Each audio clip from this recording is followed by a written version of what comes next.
you all for having me. It's a pleasure to be here with Sol. Thank you so much, I think, for setting this up.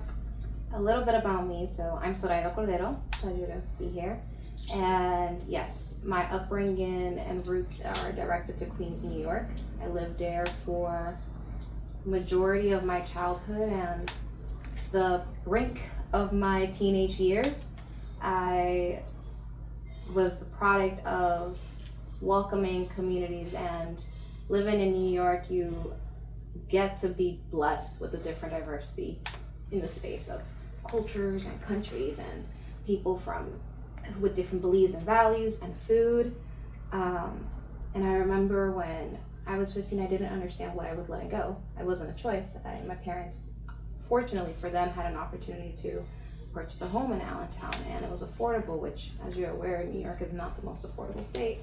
And when you are a working class parent and you're trying to make sure your family has everything that they need, you're going to take every opportunity you get. So that's what they did. They took my family and I have a family of 3. I'm the oldest, 2 brothers. And we moved to Allentown, Pennsylvania. I know, interesting. But during the time that I moved, I want to say that was 2004, correct. And during that time, there was a high movement of New Yorkers, New Jersey people coming into Allentown because it was affordable. So Allentown was becoming more Latino and influential, and it was an opportunity for me to feel not too disconnected. So I lived there for about 10 years, and I went to William Allen High School. It was very sad because I enjoyed being a Richmond Hill High School student, and it was a culture shock. There was a lot of cliques, and it was very suburban, and I wasn't used to that, and it started to just show me how disconnected or how the culture was different in Pennsylvania, and the culture was different in Allentown.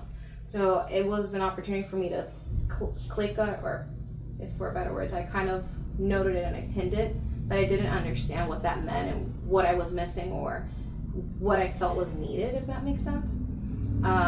So within that, I obviously come from fathers who worked really hard. My dad, all he did was work and ensure that we had everything we needed.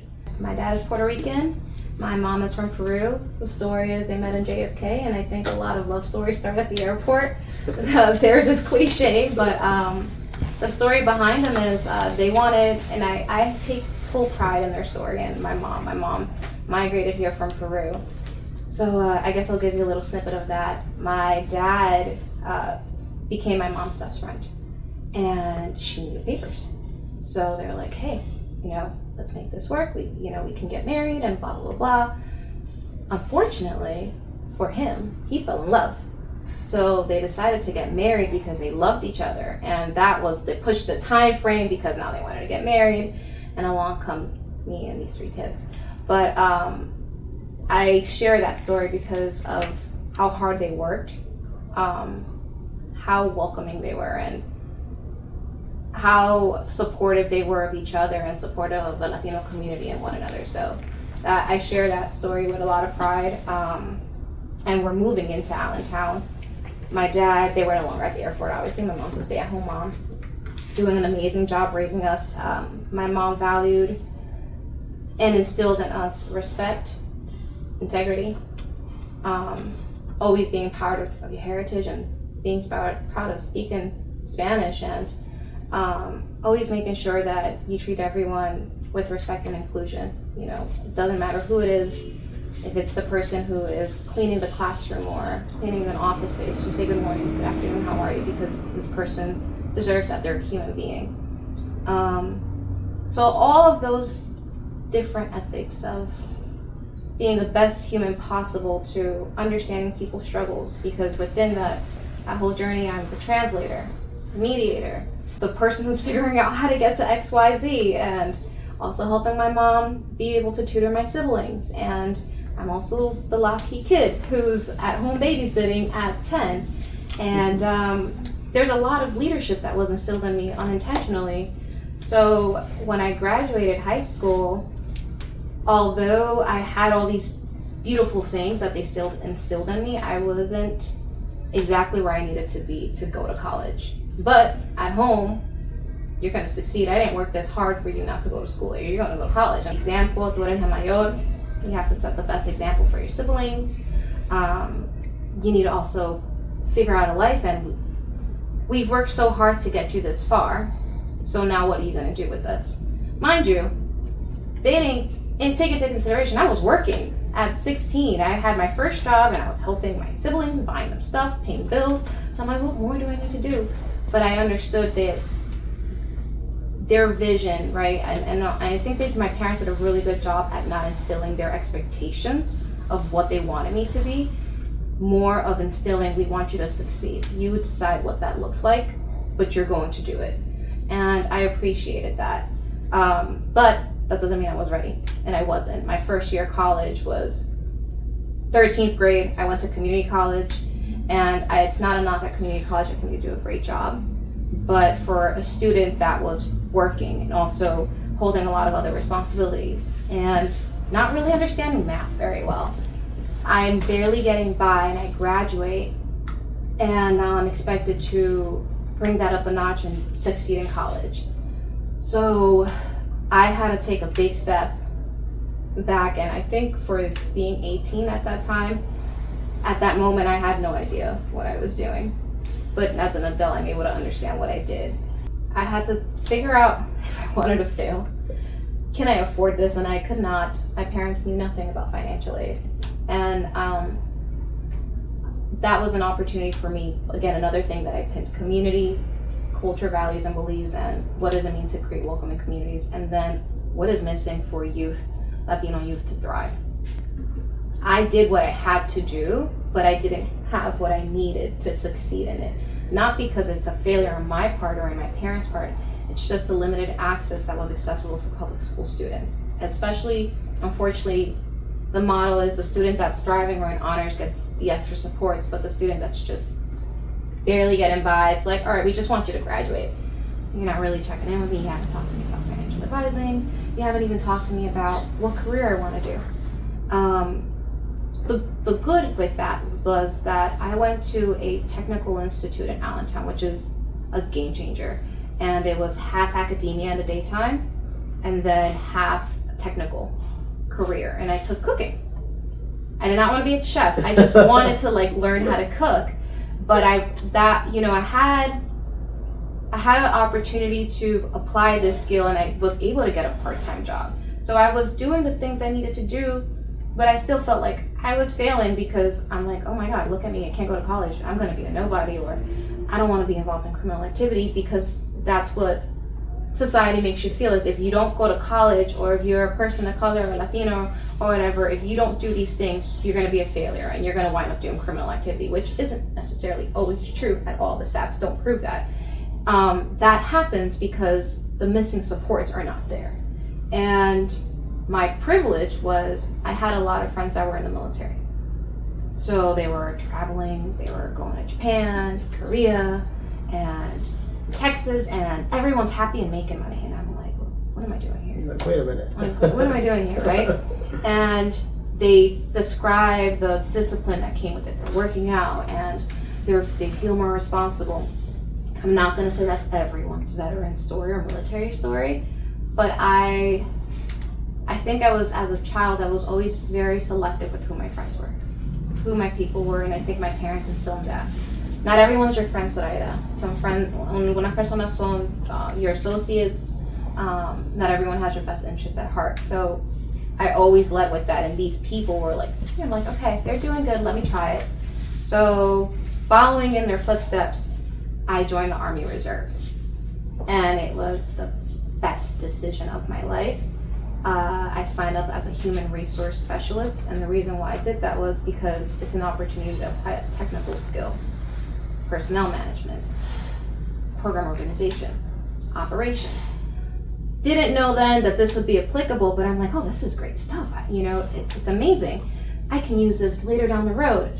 I have no idea how I was going to use it, but I'm like, this is a skill. You're going to learn a skill, and you're not even in college. Wow. So I joined, and it was the first time in my life that I've ever experienced hard work. And I'm not the physical part, the mental part of it, of having everything at your disposition, your family, the food, the culture, and being pulled away from everything that you know, to be put in the middle of South Carolina somewhere with people from all over the states who don't look or think like you, and then having to be tough the whole time. I cried, and I remember the first 3 days I was like, what did I do? What a mistake. Who do you think you are? You think you could do this? I say that because then I probably beat myself up for thinking I was weak. No, it was a culture shock, and I purposely put myself in this situation so that I rebuild myself to be stronger, and I did. I was the shortest person in my group, and my drill sergeant called me the short half stack, but then he made me the leader at the end. 19 leading men who are 35. I have no idea how that made sense, but I made it work, and I learned a lot. I made a lot of great friends, and pinning this thing was, the thing that I pinned was these people from different communities, cultures, and values. We did not all agree in the same things, and there was racism, there was insensitive jokes, and there was things that just did not align with who I was as a person. But I had opportunities to talk to these people, get them to understand different values or beliefs, and even learn from why they learned these inherited values and beliefs. And that I'm pinning because it allowed me to be in rooms where I don't agree with people all the time, or bring someone into this side and educate you on what our culture is, why we're hardworking people, why we should be supporting them, and why we should not be making fun of them, why we should be respectful. So all that to say, I did that. I graduated, and I came back and I went to college. So I got my bachelor's in psychology with a focus in neurobiomechanics and science. I've wanted to focus on why people's behaviors are the way they are, but with the opportunity to change patterns so that they can change those habits. The brain is a motor, and as long as you feed it what it needs, you're able to make change to values, beliefs, or patterns, or depression, right? I think it was the idea that what you're experiencing mentally isn't an illness, or isn't something that you're labeled with for the rest of your life. It's like when you're sick for a little bit, what do? You take medication, or you work out and you heal. And how do you find those coping mechanisms to change that label to something that you can overcome and then become a better version of yourself? So that was my bachelor's in psychology, which allowed me to work in the social work space. I was able to be a case manager at Valley Youth House. Within all that, I also did a deployment to Guantanamo Bay, Cuba. And that's where the Philly story kicks in, because I met my fiance, who was my best friend, and we met through service. We were both reserve soldiers, and she was a military police officer, and I was a human resource, so I was the support for these soldiers, if you will. This is in Guantanamo Bay. Wow. And clearly we found love in a hopeless place when I tell you that. There's a lot of controversy that comes with Guantanamo Bay. I will share, it was hard. I remember doing all the research and seeing all the things, and I'm like, oh my God, I don't want to do this deployment anymore. This goes against my values and beliefs, and it's inhumane. And this was in 2013. Okay. So this was after the madness that had gone out. This was way after that. A lot of people are unaware that it's like an active duty base, and there is schools and stores and families living there. And also during that time, people were unaware, but because we had Cuba was not allowing America or Americans into Cuba, the Cubans that went to Guantanamo during that time stayed there. They were unable to leave the island. So there's also nursing homes during that time. And we were volunteering in the nursing homes to bring them joy and being culturally inclusive with them. And there's also cleanups and community events. So much happens in Guantanamo that people didn't know, that I didn't know, but I helped create. So I learned that it wasn't what I thought it was. And it was the pivotal transition that I had to go through, because I found my current love of my life, my forever love of my life, not my current and my forever, who is my best friend, who's from Philadelphia. And it also allowed me to connect my psychology degree and figure out what I wanted to do with it. Before I went to Guantanamo, I knew I was going to get a master's, but I didn't know in what. And I thought I was going to be a psychologist, which I think therapists are amazing, But with the military in me and my upbringing, tough love is some things, that I feel like I may make someone cry in therapy, but sometimes I think people need that. However, I didn't want to, try to condition myself, and I'm a holistic thinker. I see things from a global lens. So I met her. She brought me to Philly, and I've been in Philly for about 10 years. Well, not 10 years exactly. And then I got moved into Cheltenham. That was a choice. So I live in Elkins Park, Cheltenham right now. But through that trajectory, I got my master's degree in social work.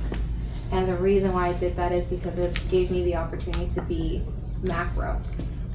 What I did with it was, in order to understand the human and the brain and how the human just functions, you have to understand the conditions. So what within the environment affected them? Trauma. When we're thinking micro, family, trauma, illnesses, all those things are here. Okay, these things may have affected you as a human being, but externally, on the macro level, what was influencing you? School, education, nutrition, housing insecurities, financial stability, and then include the environment, our communities, especially if you're in a community that is affected by poverty and looks impoverished or has a lot of blight. The likelihood of you loving where you're from has an influence as to who you are and what you're conditioned to see as love, or if you ever want to live in Philly or be a part of, I want to get out of here. Like, the idea is, if you're growing up in communities that are not beautiful or looks like the suburbs, your goal is, I want to get out of here. Right.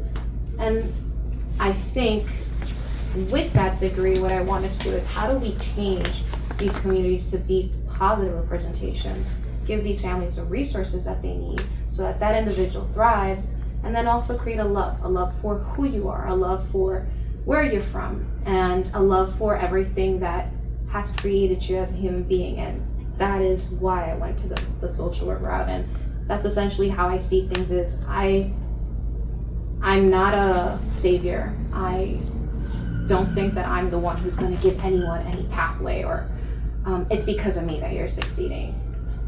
I believe, in my whole life, I've seen people are powerful, and as long as you give them the pathway to exert that power and step up, then you are doing the right thing. You are creating social change that way.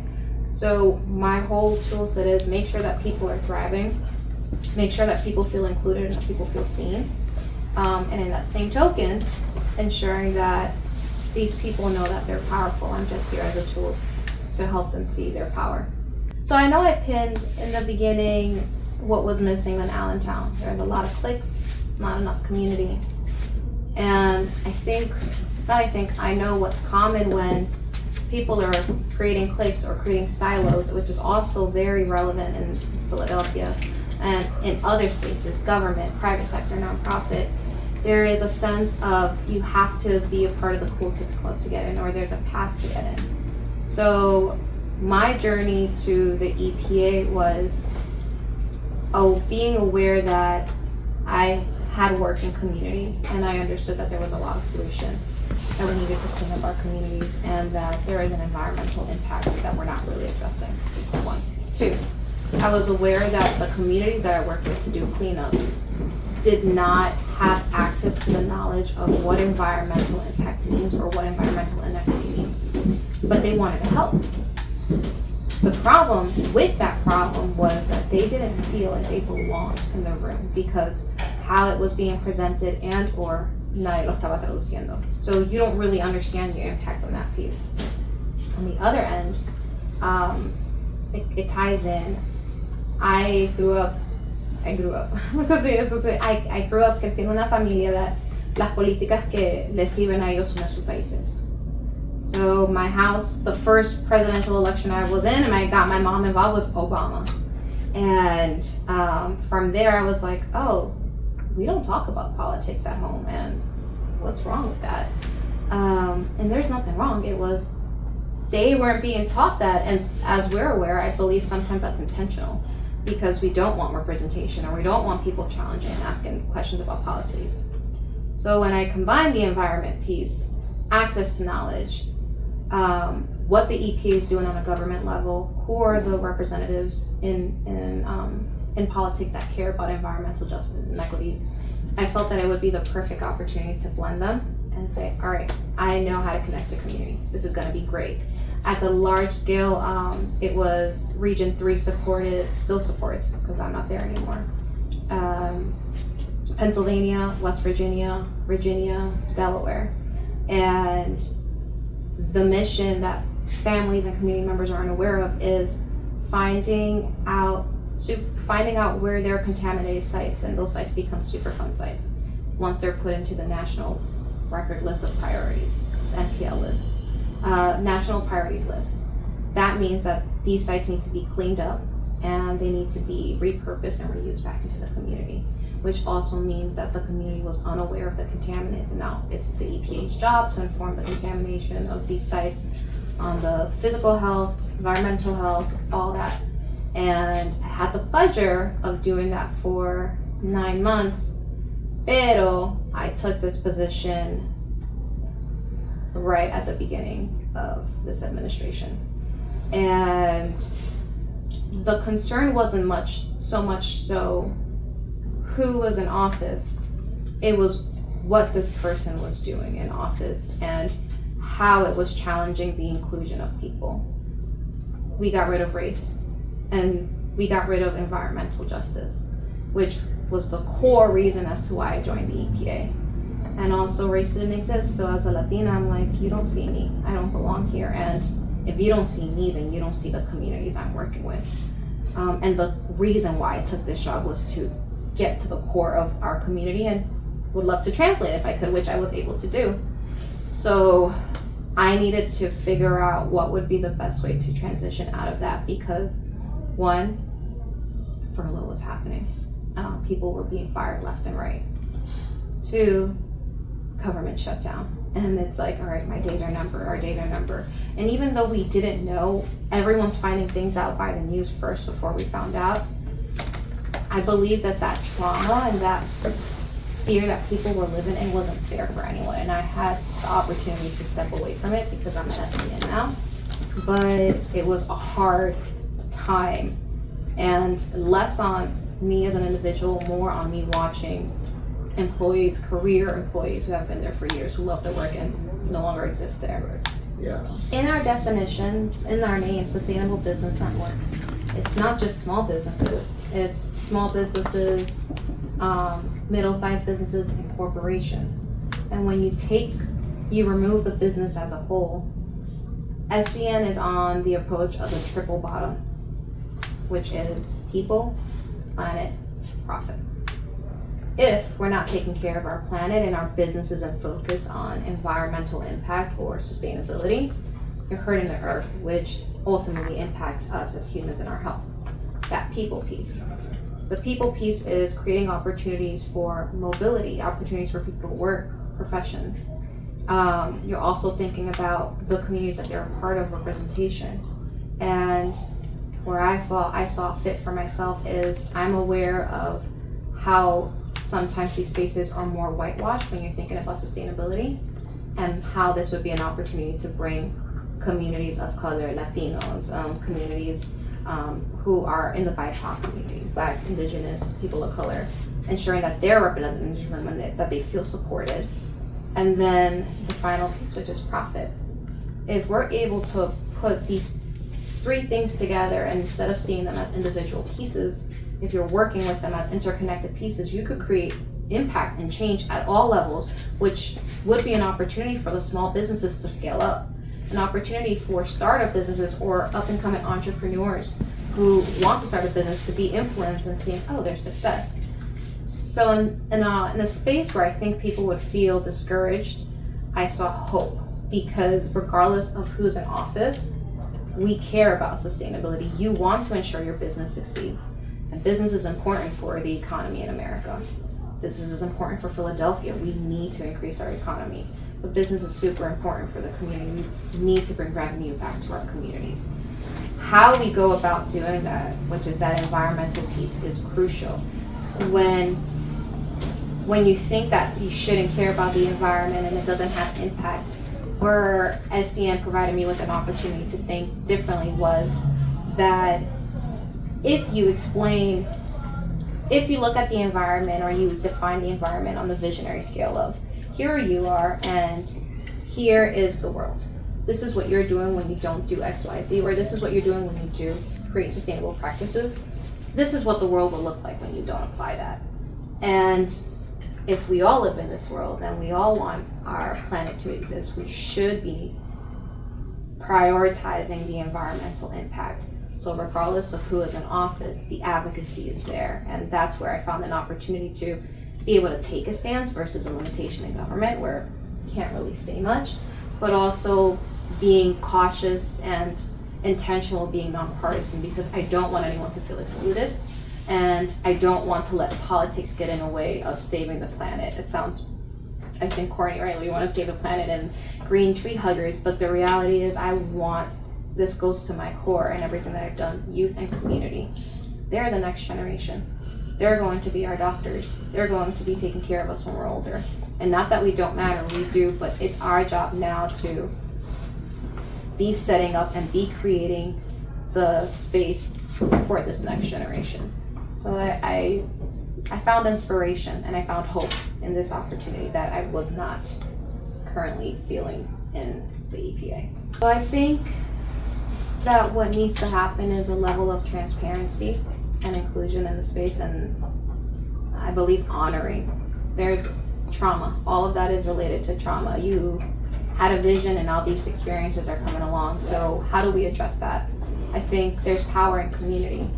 And I have nothing but empathy and compassion for the small businesses that are holding on to dear life right now because there's limited funding. But I also want them to not get so lost in things that are out of their control and find the resources that are currently accessible to them. There are organizations, we are available. There are resources, there are other forms of funding that's accessible. It's just finding the right person to help you out, which that to me is a call more to like myself.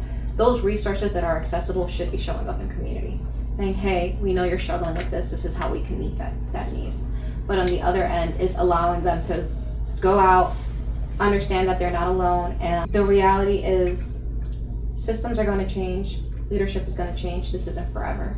And like a phoenix, they're going to be reborn. If they're losing staff, as long as they're owning why they're losing staff and it's not a malicious, it's okay, this is temporary, how I can figure this out temporarily, creating a plan of action for success for themselves with the opportunity to say you can bring this staff back.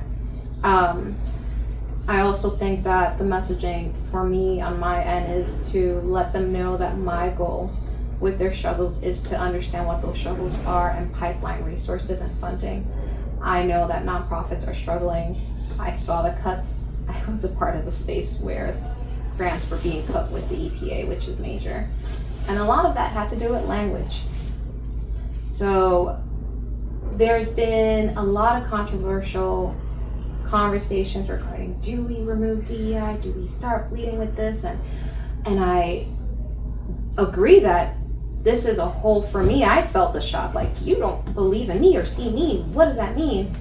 But then I took a step back and I said, saying DEI, doing DEI work, or mentioning it and saying we are very inclusive and we lead with equity is one thing. The action is another. So if you just need to change the wording and you're still doing the action, then the rest shouldn't matter. And that's where I found power, and I give that to people, is be strategic about your wording. Don't lose your identity, stick to your mission, because the reality is your mission and your identity is creating that community impact. Doesn't matter if you're naming it or not, get the funding and then get to work and apply that action. You're still going to lead with equity, you're still going to lead with inclusion, and you're still going to be able to create thriving communities. You're just finding the way around it. Yeah, so thank you for asking. Right now, SBA, we're a small, very mighty team. And we offer a membership program for businesses that are in a medium, small size, and they're in this membership. They're able to attend our GSI training, groundwater systems, industries. They're able to attend our programming and community impact support, which is related to urban forestry, and is us essentially figuring out best ways to plant trees, but also how are businesses finding ways to do that to create green spaces. And within our membership space, it's an opportunity to build community. Everyone that I have talked to so far, our board members and our members, appreciated SBN because it's the first of its kind that created a community hub, if you will, of businesses that are looking to find best practices to be sustainable. A lot of people mix it with just environmental practices. It's not. On a day-to-day, not on a day-to-day, more in the sense that you have people who start businesses who have a master's in business, and that's great. They have all the skills that they need, but they might not have all the knowledge for accounting and all of that. Some business owners don't have any of that, but they have the wit to make their business and it succeeds. Where SBN comes in is with sustainability, we partner with PIDC, we partner with firms, organizations that are telling you about best practices for financial, for your finances or for your accounting, where to get your loans, how to manage your team. And these are opportunities that are offered through our workshop. So that is the case for the membership. The good thing though is there's workshops that we have created that are also free and accessible to people who are not members. Where I'm looking to grow that is for those individuals who are not members, don't feel like they belong. How am I going to make this adaptive and in a way that you feel like you have all you need to now become a member, but also you feel equipped enough to apply these practices to your community? That's been the missing link. We've been open for 25 years, and in the past few years with the previous ED stepping down, she left us in a very sweet spot to grow in that capacity. So we have the welcoming space, a strong board, we have strong membership programs, and the GSI focused with the urban forestry program. And now it's, all right, how do we bring this to community? How do we actually ensure that we're representing the greater Philadelphia communities as well, the other counties? So that is where I'm currently at, and that is what I'm offering them. Is right now we have what you need, it's accessible and it's adaptive, and you learn about sustainability of business and the environment. Where I'm going to grow it to is the community impact, and you can be a part of that now, or you will be a part of it in the future, because I'm going to make sure that you feel that you're welcome in the space, that you feel that you can learn in the space, and that you can build community with these people. The beautiful thing about our membership and our community is everyone's very kind, they're very welcoming, and even before everything was happening during the pandemic and with the George Floyd incident, which was a major pivotal opportunity for organizations to say, oh, how are we being more inclusive, more equitable? SBN was already leading with that. They just made sure that they amplified it, and they made it clear that we're leading with inclusion and equity in mind, and we want to ensure that people feel represented. So being here as a Latina meant a lot for me, but also I would not have been here had I not experienced that from them and their members. So it definitely is welcoming. My goal would be to create the exposure for other people like you to become members and to learn about managing their business, or to be able to get clients from other members, right? Be able to promote yourself and grow. I think that's what SBN offers, with an opportunity to ask questions and provide feedback, or even join our board. Yeah, so you have to be a part of a business, and it has to be a registered LLC. However, if you work for a firm or a business, as long as they are a member, you have an opportunity to participate. So if, let's say, the CEO of a company buys a membership, they can give you the opportunity, depending on the package that you buy, to be a part of the SBN community. So as the ED, my goal essentially would be to find board members, one, that are members of our community, so you have to be a member with us, be a part of the SBN community, and two, that you're interested in the triple bottom line, which is business is last, people, planet, and profit, and that you don't just see them as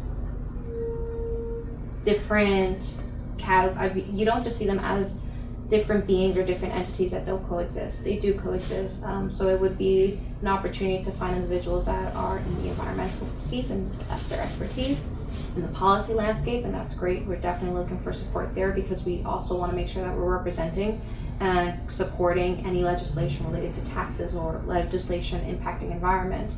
So if there's people with that expertise, that's great.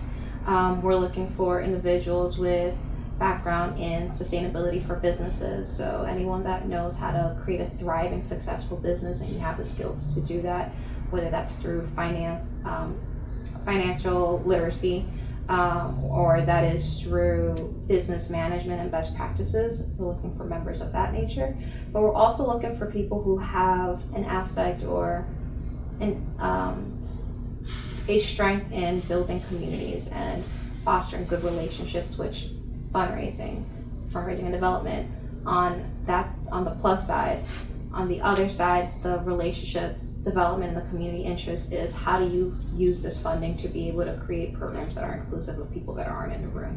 My ideal version of a member is someone who is leading with the mindset of equity and looking at what's missing. I want you to tell me what's missing in the room. I want that person to be able to call out the lack of diversity, or create an opportunity for programming, while they're also assessing the capacity. Because we're very small, we're tiny right now, but we're very mighty. It's a small team of 4 mighty people, and my goal would be to see it grow. So if there's someone out there that is able to do that, that would be great. And is the window still open for? The window is still open, I want to say. I think the applications may be closing this week. So we have an annual meeting, and where we nominate new board members. So if not this year, next year. This is an ongoing thing, which gives someone the opportunity to decide if they want to join us, or decide if they want to become a member, or they join our workshop for free and get to know us, get to know me, and then decide to join the board next year if they didn't miss the cutoff, because I feel like the application definitely closed. Top 3 priorities. My first priority is to develop a strategic plan that meets all the needs. We're on the last year of our strategic plan currently. So I need to ensure that I build out a strong, solid 10-year plan that is inclusive of our current members and inclusive of the people that we're currently not representing in the room. So that's 1. 2 is to ensure that we as an organization have the funds that we need to grow programming, to grow access to resources, and be able to support the small businesses in the capacities that they need. And 3 is to grow membership, which all those 2 things are going to strengthen the interest in people who want to join us. I would love it to continue to be where it's at, but I feel that we need representation. And within that means is identifying the best approach to our current membership model. Is it effective? And if it's not, how do we adapt it so that it's inclusive of people, considering the disparities or inequities that we're experiencing? And what does that look like? But also, how do we retain our current members? How do we keep them happy? They love being a part of our network. So how do we get them to stay? And what more can we bring to the table? What more can they learn? Those are my top 3 priorities. On the latter part of it all, it's ensuring that you have a strong board and that there is a working relationship between myself and the board. So far, it's been great. Like I said, I have an amazing team, but the team wouldn't have gotten as far as they have without the board. There is a strong board at SBN, and they're very involved. So me in the middle, finding the balance of building a strong relationship with them, ensuring that it's influential to the team, is where I'm prioritizing everything around. Like this relationship needs to work in order for the strategic plan to happen, in order for the resources to grow, and then in order for members to come in. So we have restaurants, we have people who are in, which would be the food and production, and what we do with them is to ensure that they're being mindful of food waste and landfill. So how do we do that? We also have businesses who are manufacturers, or businesses who, for example, one of our board members, bows out, she has a business that is in the circular, where they rent out used baby products. So you're not buying new products, and I think that's amazing, and we have businesses to do that. We also have different consultant firms, lawyers, so it's a mixed community of different people. More than anything right now, we just have small to medium-sized businesses.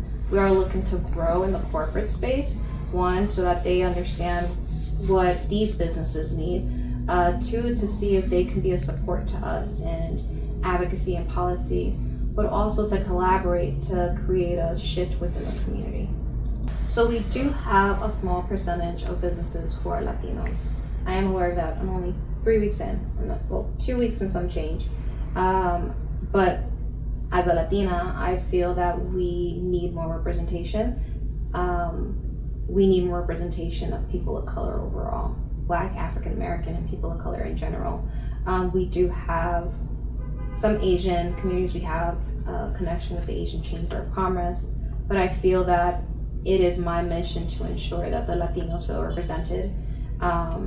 Given that it's 16%, it's an opportunity to use my connection as a Latina and my opportunity to translate, to find what would be the best ways to translate the services, sustainability practices for the environment or in growing your business.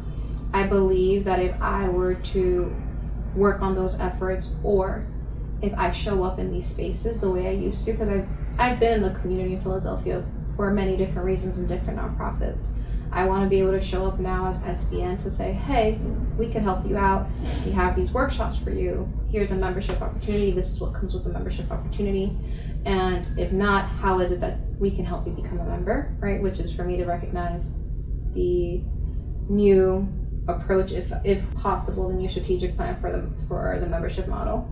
But ensuring that they feel seen and that they have everything that they need. I know in our culture, we take pride in doing things on our own and working together too, and we're very welcoming. I think where it would be an opportunity is, I'm not taking from the great work that you're doing in any shape or form. I actually want to help you enhance it. And if I can translate those services to you, will you show up? And that's where I'm currently at, is how do I get them to show up?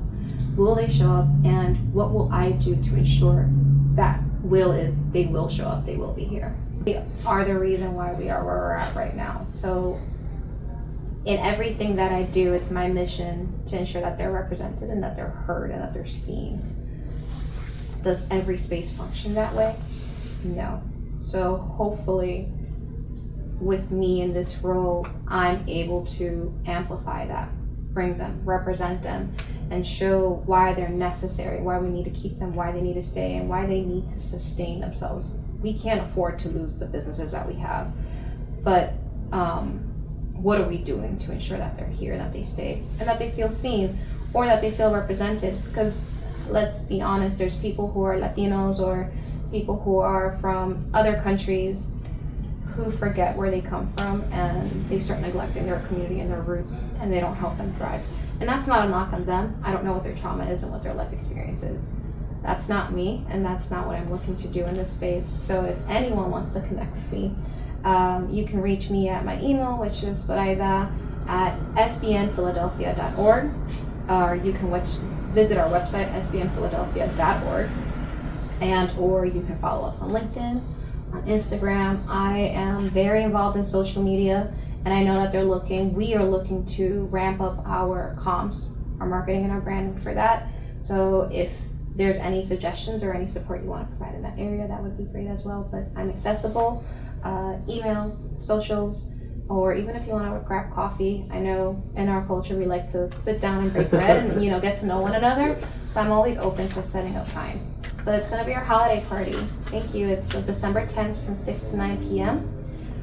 It's going to be an opportunity to network, hear good music, get a good drink, to be able to eat food, but we're making sure that it's zero waste. So for those who don't have an idea of what zero waste looks like or what reusable products are, this is an opportunity to get to see that we're trying our best to reduce as much waste as possible. Hopefully we get it as great as we possibly can. And I don't think it's a knock on anyone, and that's also why I'm at SBN. I don't want anyone to feel shame. You don't know what you don't know. But the reality is, in our communities, I don't know if you know, but my mom, ella todo reusaba. If I threw out a piece of box and she's like, what are you doing? We could reuse this, right? They're already being sustainable. Yeah. And I think it's just calling that out as, how is it that we're already being sustainable so that we reduce waste? And then how do I teach you to advance that skill? So vintage shopping. I think, unfortunately, there's this norm that anything that's used is dirty, you don't want to do that, that's seen as poverty or whatever, which I think is a no-no, and now we call it vintage. But if we went to the secondhand stores and you repurchase something, I love thrift. I think it's great. You could give someone a thrift. I'm an antique shopper. I love gifts that have meaning and thought. It doesn't always need to be new, and maybe that's something people can practice. But also being mindful of who you're buying products from. Is this a major manufacturer that's reproducing thousands and thousands of pounds of plastic? Or is this someone who is using products or materials that are eco-friendly and environmentally friendly? So small practices as thrifting, being mindful of where you shop, being mindful of how much waste you're reducing, or just simple ways. I know that we're aiming to use compost, and I think people think it's harder than what it is. Myself, that was me. I was scared. I was like, how am I gonna compost? But there's ways to do it, and there's spaces that you can drop your compost to. So I think it's an opportunity for people just to find, kind of like everything. I don't expect you to save the world or donate $1 million, but maybe you can start at home, right? How do you recycle? How do you thrift? How do you reuse everything? And then how do you just create a healthy environment for the world so that you are able to survive?